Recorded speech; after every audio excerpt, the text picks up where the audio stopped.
All right, Nico, can you say, welcome to another episode of Healthy Births, Happy Babies? It's a happy episode. Happy babies.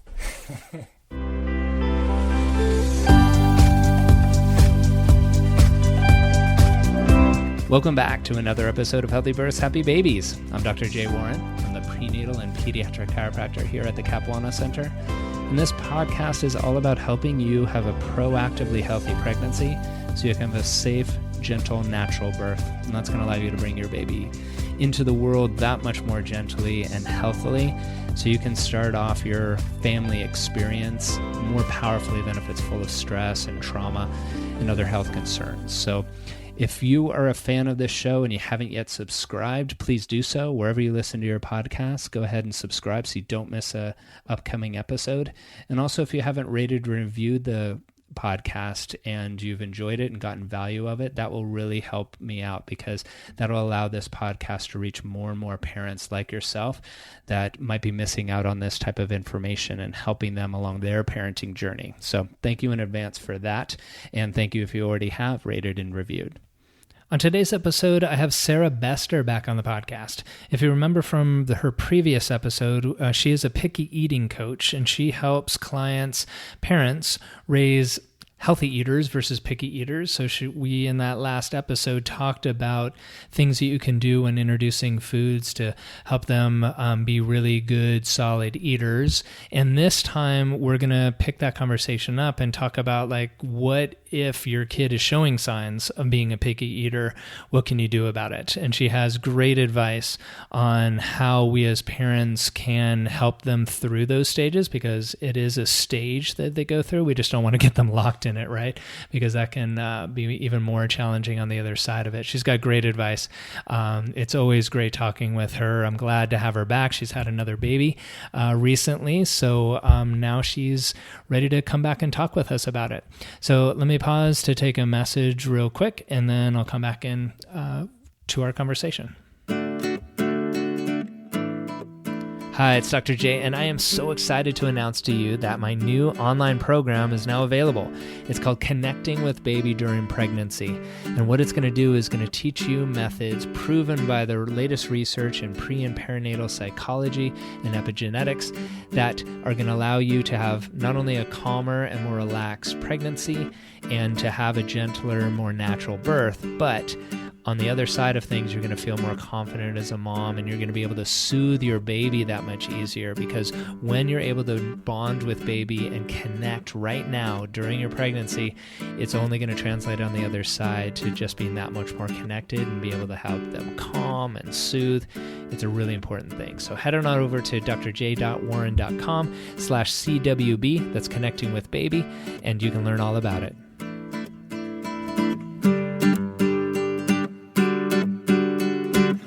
Sarah Bester is a family nutritionist and a picky eating coach who helps busy moms raise healthy eaters instead of picky eaters. As a certified holistic nutritionist with an expertise in feeding and healthy habits, Sarah knows the importance of feeding our kids the right foods. As a mom in the trenches herself with 3 young kids, she also knows firsthand how challenging it can be to actually get a meal on the table and the frustration that follows when kids refuse to eat it.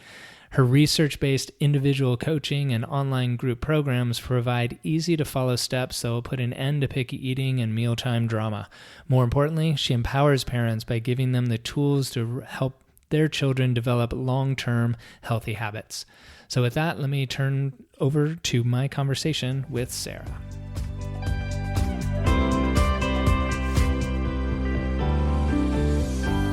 All right, Sarah, welcome back to the podcast.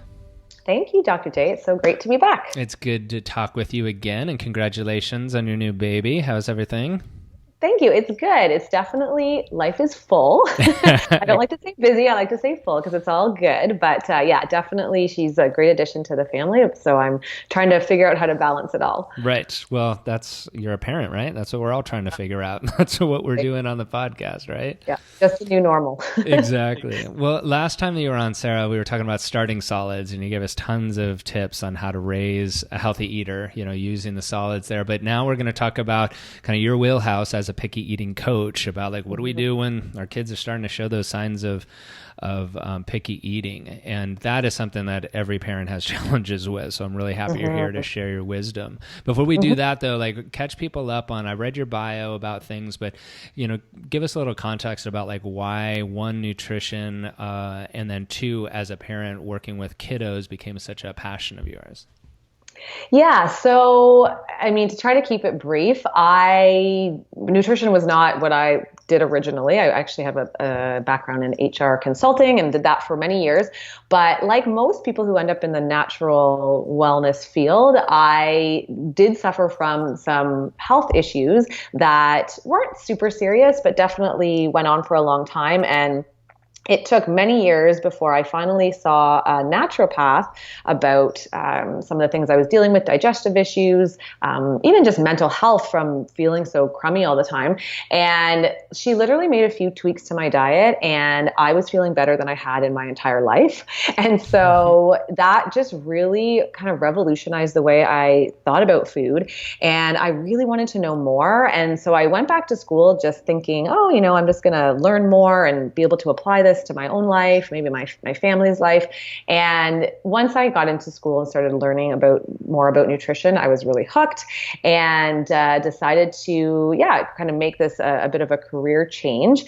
And I was pregnant at the time. And so it just kind of was natural that I went into more of the child side of things because I was, learning how to raise my child in a healthy way and a more holistic way.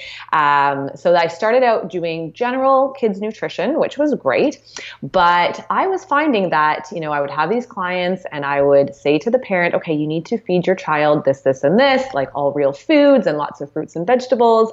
And the parent would look at me like I was crazy because my child will not eat those foods. How am I supposed to get my child to eat those foods? And so I started, along the same time, my son was also kind of going through this picky phase that we're going to start talking about. And so it all kind of culminated in me diving deep into the research around feeding kids and started to realize that, I had actually been doing it the wrong way and introducing foods in the wrong way in order to get my son to eat a wide variety of real foods. And so, both of those things just really got me focusing my practice on feeding kids and more into picky eating and just diving into healthy habits and how to develop those in children. And so that's kind of where I am now. Very good. Well, and that was what our last episode is about. It's episode 76. If you haven't listened to it already, go back in iTunes and find episode 76, talking about starting solids and how to build really strong habits right from the get-go. But today, like even if you're doing really well with starting solids, like kids get picky, right? Yeah, absolutely. So that episode is great to give you a foundation, but I have so many clients who say to me, okay, so we started solids and my child loved food. I gave them all sorts of different things and they ate everything in sight and it was really fun and it was a great experience. And all of a sudden the child hits the 12-month mark or even, could be a little bit earlier. And all of a sudden that same child is now refusing all of the food, well, not all of the foods, but some of the foods that they previously loved. And one by one is starting to get more limited in the foods that they accept. So I hear this all the time from moms and from clients. And what I want your listeners to recognize, like you said, this is totally normal. So even for kids who started off eating really well, most kids are going to go through a phase usually between 12 and 18 months where they are going to start to reject foods, in particular foods that are new. And this is totally normal. And in fact, there's actually a name for it. So feeding researchers have a term that they call neophobia, which basically means fear of trying new things. And this is very normal for the 12 to 18 month age. So neophobia would be different and like a kid being afraid of trying something new is different than that kind of like willful, I'm expressing myself and I can say this no, either maybe not say it verbally because they're 12 months, but yeah. So it's different than that kind of developmental stage of just wanting to say no to kind of practice that. Yeah, I mean, that definitely plays a role. I see that happening a little bit later, maybe more between like the 18-month to 2-year Okay. age, where that's kind of starting to play a bit more of a role when they realize that they have that control. At the 12-month mark, it is actually a stage that is part of child development where actually it researchers think it goes back to kind of genetics and in the caveman days where a child is actually more likely to survive if they have a bit of a fear of new foods. So if you think about back in the caveman days, at 12 to 18 months, that's when a child is starting to walk and they could wander off and potentially eat something poisonous or something dangerous. And so it's thought that this neophobia developed as a protective measure for kids not to do that and not to poison themselves with some poison berry out in the woods. Well, that makes absolute sense.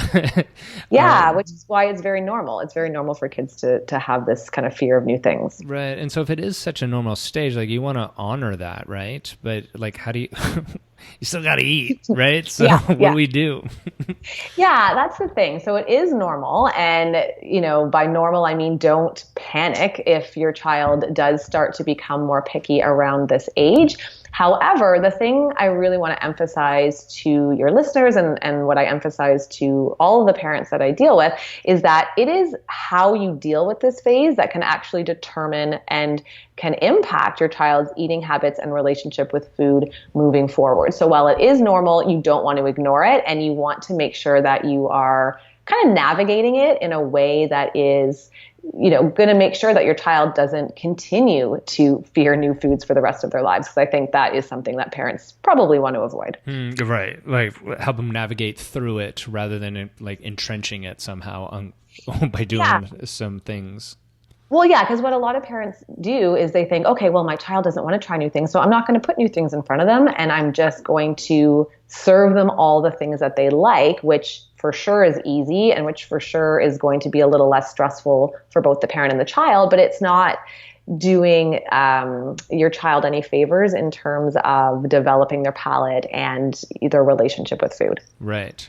So one of the things you talk about is like exposure is just what you said is like keep bringing them up, but not forcing it. Is that what you suggest? Yeah, so I've got a few kind of tips that I think parents need to keep in mind when they are going through this neophobia stage. And the first one and the most important one, I would say one of the most powerful strategies is exposure. So instead of simply just giving them the foods that they like and not giving them the foods that they reject once or twice, you want to continue to expose them to all of the foods that you can many, many times. So, I think most people have probably heard the expression that it takes, 15 times for a child to learn to accept a food. And this is very true. In fact, I would even go so far to say, 15, 20, 30 times sometimes before a child is going to accept a food. But the important thing is to continue to expose them to it. They need to continue to see it time and time and time again. And for parents not to give up, even if it gets thrown in their face 20 times. Right. Well, I mean, parents probably have heard that it takes a lot of exposures, but I know sometimes parents say, like if I were to say like 15 to 20 times, like you just said, not that I'm counseling a lot of people on this, but they're like 15 to 20 times, that's a lot. So it is, so it's something to keep in mind. Like, all right, it is like repetition, get them to feel it. It's normal. Exactly. Because like this neophobia, like I said, the definition is fear of new things. So the more a child sees something, it's not going to be so new anymore, right? So we need to kind of get them used to the food before they may feel comfortable touching it even or smelling it and then eventually trying it. So once that food becomes normalized to them, they're much more likely to actually eat it. Is them seeing you eating it too really helpful, or is that not as helpful? No, definitely. I mean, that is a key piece of exposure. And I mean, you can again go back to what I was saying about the caveman days. If a child were to see their parent eat that berry, well, that tells them that this is okay. This is not poisonous. This is not something that's going to hurt me. So yeah, I mean, that's certainly another way to expose your child to the food is to have them watch you eat it. Right, because I remember with my son, like somebody told me to do that, but then Nico started saying like, "Okay, you eat it." Like, wait, this is backfiring on me. Come on, I don't want to eat all of your pureed spinach right now. I want you to have that's some. him saying, like wanting to make sure. It's like the whole, you drink the cup first to make sure there's no poison in it, right? Right, exactly. Okay, so that's good. So what other kind of things can we do? So the next thing to keep in mind is variety. So between the 6 to the 12-month stage, I always encourage parents to try to get a lot of variety in, but sometimes that doesn't always happen depending on how accepting the child is of different foods. Sometimes parents kind of get stuck in the baby food rut of, the typical baby foods. But it's never too late to start exposing your child to variety, especially when they're starting to get picky, I would say. And this goes back to what I said before about a child kind of getting desensitized to a food in a sense where they need to see different foods a variety of times before they're going to get used to them. And so we also want kids to see variety as a normal thing, that it is typical that they're going to see different foods at every meal and different foods every single day and a multitude of different fruits and vegetables and not just the same thing over and over again. We want to kind of set them up with that expectation that it is normal that we try new things in our house and it is normal that we are going to eat lots of variety. And so you want to try and, go to the grocery store, take a look around at all the fruits and vegetables and choose ones that maybe your child has never seen before so that they are used to seeing those new things. And that's going to make them a lot more likely to be okay with new things. Right. Well, in a variety sense too, like this goes back to what you were talking about, like in our previous episode about palates and developing palate. I mean, it's something honestly, like I never really thought about that. I thought it was just like, all right, let's get some different bio variety of food into them, but it really is shaping. Is it shaping taste buds? Is that too simplified, or is it just like more of a pattern, or is it both? Yeah, I'm not sure from an actual biological perspective, but I know what the research says. I mean, the research does show that children who are exposed to tastes and flavors early on are more likely to accept them down the road. So whatever's happening biologically, I'm not quite sure, but I mean, it's even if a child, doesn't eat that food for a little bit, like during this neophobia period, the research really clearly shows that if you have exposed them to it early on, multiple times, lots of exposure, lots of variety. Once they are able to kind of navigate through this neophobia period, they are much more likely to then eat those foods down the road. Okay. So parents might feel like, oh my gosh, this is a waste of time. Like, why am I doing this? They're not eating this food. Maybe it's a year before they actually eat it. But I've seen it time and time again that, parents who are really consistent about the exposure and the variety, once the child gets through this picky phase,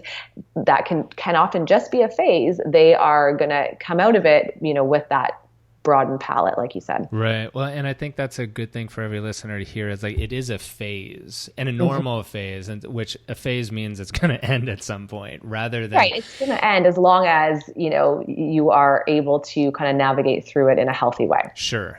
Instead of there is a light at the end of the tunnel, if you're doing these things consistently, it's going to pay off, right? Yeah, we all want to know that as parents rather than it being, okay, like this kid's never going to eat anything but cheese again or whatever their food is that's the go-to. What about that? Like, I mean, there's got to be lots of parents that come to you like, all right, so I've tried this. It becomes so stressful trying to do all this kind of things. I get frustrated and then I have my fallbacks. Is it, what do you recommend there? Like, I mean, you got to have fallbacks to some extent, right?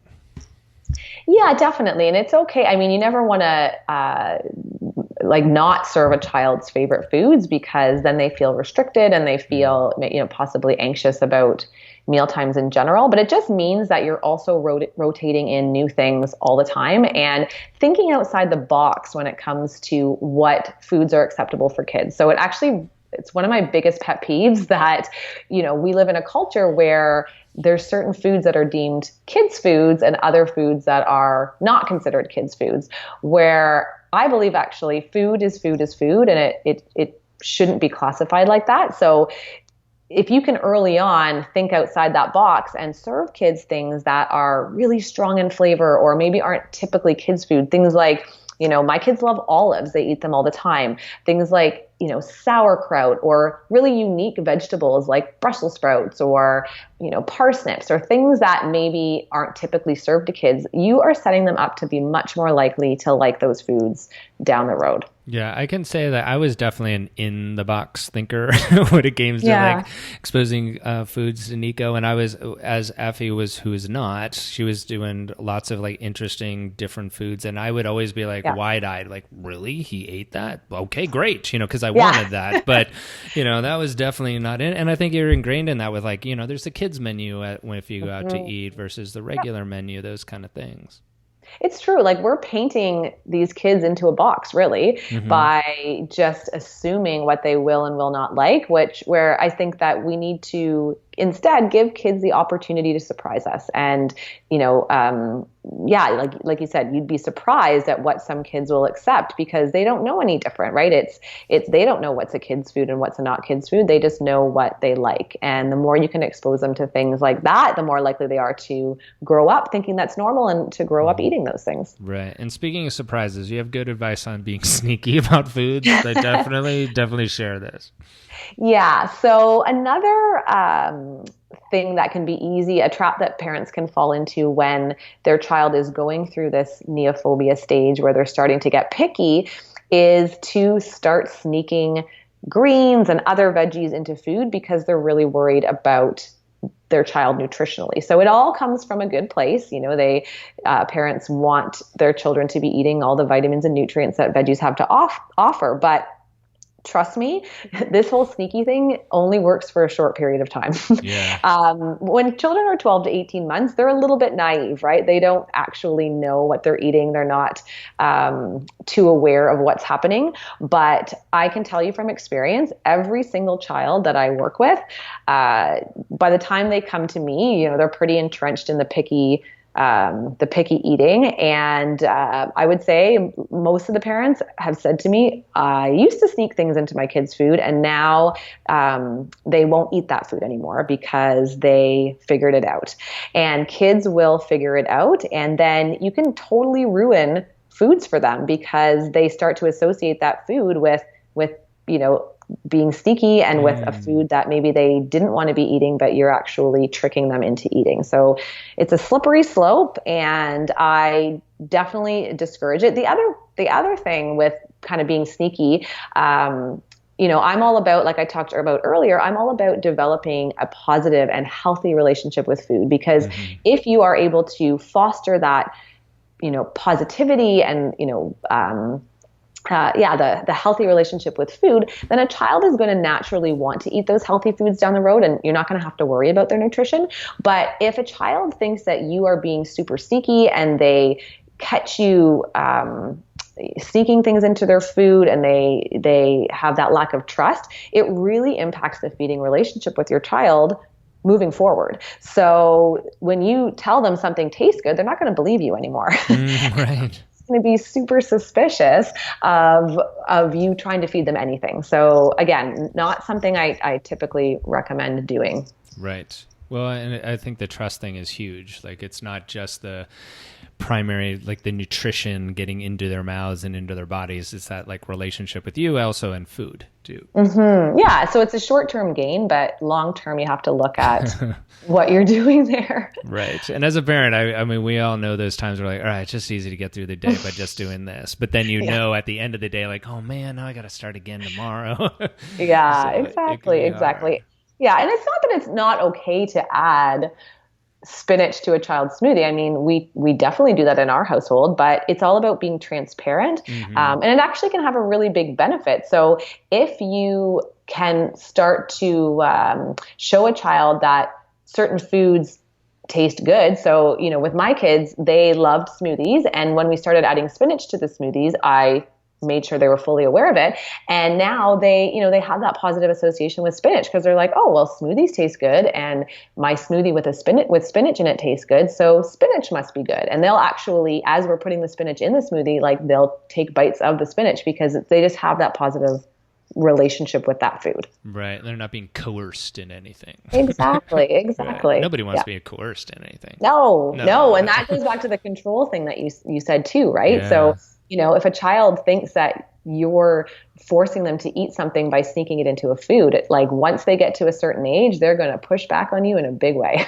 Right. Or set up, I can think back too of like, all right, this is, I don't know how to word it, like the rewards of like, all right, these are the foods you like, but you got to eat some of this too to get to the other stuff. And that sets up like a power, I don't know if power struggle is the right word, but it becomes this thing of like, all right, these are the have tos and these are the get tos. And then it sets up a polarity in food.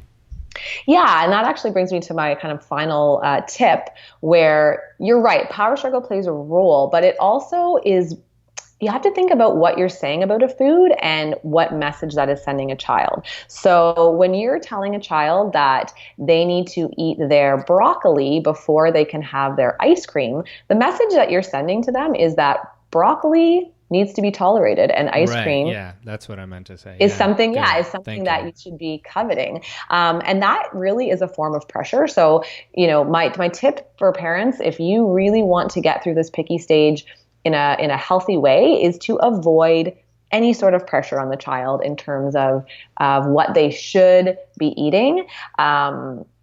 Because a lot of parents do think that they can convince their child to eat healthy foods. So their child is starting to refuse things, and it's like, oh, well, you know what? But beets, they taste like candy, and spinach is going to give you superpowers. And or else, they go the opposite route and start getting into the forcing them to eat certain foods, or refusing to let them leave the table until their vegetables are gone, or bribing them like you just talked about. And again, this is a tactic that for sure that will work in the short term, like bribing a child with ice cream to eat their vegetables at, between 12 and 18 months, that is going to work. But in the long run, like I said, it's really sending the wrong message. And there is a lot of research around how long term this will actually make them eat less of those foods. So if your goal is to get them to eat more broccoli, bribing them into doing it, pressuring them into doing it, in the long run, it's going to make them really not like broccoli and not want to eat it. It's going to be something that they're always going to have a bad association with. And it seems like it would put even a more emphasis on the ice cream or the reward one. Absolutely. Of like, wow, this is really where I need to get to. So it puts totally even more of a charge on treats. Yeah. Right. Pedestal. Very good. Yep. Yeah, absolutely. Yeah. I mean, the key, if, just to give parents, I want to be really actionable here, but the key for them is to, when you're watching your child eat, you just want to be cool as a cucumber. So when you're going through this stage where they're, often throwing food at you or on the floor or whatever, instead of getting stressed out, which I know, like you are feeling stressed, but you don't want to let your child see that, because that is a form of pressure. If they know that you are kind of stressed out about them not eating something, that's telling them like, oh, you want me to eat this. That's a lot of pressure. So you want to just be really cool, watch your body language, watch what you're saying, and just try to cruise through that stage, and not talk about the food. Just really kind of focus on the eating experience and making the table a fun place to be and all that good stuff, so that they are, working on that healthy relationship with food and eating. So not talking about the food, meaning like that it's putting pressure on the mealtime for bites of this and that? Yeah, absolutely. So when I say avoid pressure can come in all sorts of forms. And like just talking about food and staring at them, it's funny. I often with my clients, I'll get them to send me a video of like what's happening at mealtimes. And when I actually get them to watch it back and say to them, look, what is happening? The entire meal is focused on the child and what they are eating and what they're not eating, and how many bites they're taking and all of that. And like that is a lot of pressure for a kid. Imagine you were sitting at a table and everybody was staring at you and analyzing like how many bites you were taking, right? That is pressure, even though you may not overtly be saying take 3 bites. Just, the fact that you're talking about the food or asking them if they like it or all of that good stuff that you think is, encouraging them to eat more, is actually causing them to eat less. Well, that makes sense. I hadn't thought about it in that way of just like kind of the magnifying glass going on the meal experience. For sure. And again, it's all, comes from a place of wanting them to eat because you want them to be healthy. But yeah, I think that parents just need to take a little bit of a step back and take a deep breath and know that, like we said before, this phase is just a phase. And if you can just stay calm, cool, and collected during that phase, it's going to really help your child come out of it in a healthier way. Great. Well, it's a great take home. Well, Sarah, where can they find out more about like the work you're doing and get more help if this is a challenge for them?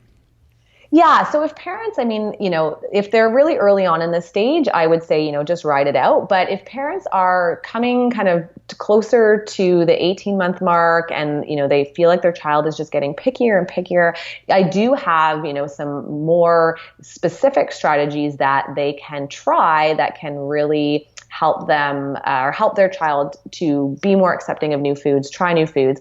And so I've put it all together in a free challenge, which parents can sign up for. It's called the 5-Day Dramaless Mealtime Challenge. And it really is geared towards helping parents who are feeling stress at the dinner table because of this picky eating and who are looking for some, really actionable strategies. So it's over 5 days. It's 5 videos. You get one each day, and each day has a strategy that you can apply right away that will help you see changes at the table by the end of the 5 days. And is the time frame, or not time frame, the aging of the kiddos specific in this? Is this general as far as the mealtime challenge? I would say it's for anybody who is just finding the table stressful at all. So not definitely. Great. I would say it's not a 12 to 18-month-old program. It's no, absolutely not. Anywhere from, I would say anywhere from 18 months up until, 7 years of age, you're going to find that your child's attitude towards mealtimes will change after the 5 days by just implementing these 5 simple strategies. Great. Well, Sarah, thanks again for being here. This was really informative. I learned a lot, and I love that you have this 5-day challenge available for our listeners. I would love for you to come back another time, once family time settles down for you, to be able to pick your brain a little bit more. Absolutely. I would love to. I'm sure there's a lot of listeners out there who are dealing with really picky kids. So, there's lots we can talk about there. Yeah. And from the last episode, I got a lot of feedback around other questions, which kind of spurred this of all right, so I know I should have started this way, but now what do I do once I have a picky eater? And then I'm sure from this episode, we'll get a lot more feedback too. And if you're willing, I'd love to bring you back on to help answer those questions. That would be great. All right. Well, thank you, Sarah. I appreciate it. No problem. Talk to you soon. Thank you for joining us today. For more information about this episode and other natural childbirth and parenting topics, please visit us at capwellnesscenter.com or message us on our Facebook page with any questions you might have. We here at the Cap Wellness Center look forward to helping you and your family be as happy and healthy as you can be.